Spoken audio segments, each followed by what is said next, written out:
नमस्कार, मी doctor Amol Misal, consultant physician and diabetologist म्हणून एकॉर्ड हॉस्पिटल मुशी येथे कार्यरत आहे. दरवर्षी 14 नोव्हेंबरला जागतिक डायबिटीस डे म्हणून साजरा केला जातो. डायबिटीस म्हणजे रक्तातील साखर वाढणे. जर उपाशीपोटी साखर 126 पेक्षा जास्त असेल किंवा जेवणानंतर 2 तासानंतर साखर 200 पेक्षा जास्त असेल किंवा HbA1c म्हणजे 3 महिन्याचा ॲव्हरेज 6.5 पेक्षा जास्त असेल तर आपण त्याला डायबिटीस म्हणतो.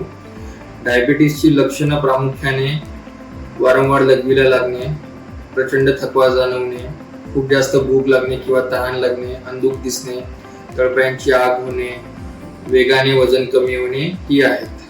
डायबिटीसची कॉम्प्लिकेशन्स मध्ये प्रामुख्याने हार्ट अटॅकची रिस्क वाढणे, तसेच स्ट्रोकची पण रिस्क वाढणे, डायबिटीस फूट अल्सर त्यामुळे ॲम्प्युटेशन करावे लागणे, त्यानंतर अंधत्व येणे व किडनी फेल्युअर या कॉम्प्लिकेशनची रिस्क खूप जास्त असते.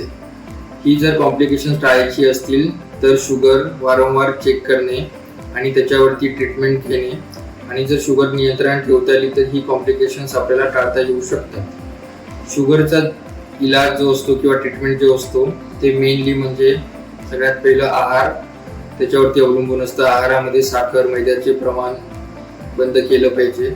दुसरं म्हणजे व्यायाम, आठवड्यातले 5 दिवस तरी कमीत कमी व्यायाम केला पाहिजे, 30 ते 45 मिनिटं व्यायाम केला पाहिजे.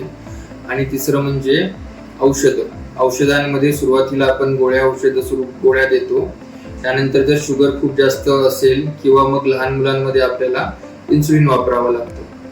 तर जागतिक डायबिटीस दिनाचं औचित्य साधून एकॉर्ड हॉस्पिटल येथे डायबिटीस कॅम्प आयोजित केलेला आहे, जिथे तपासण्या अत्यल्प दरामध्ये केल्या जातील. त्यामुळे अधिकाधिक नागरिकांनी याचा लाभ घ्यावा.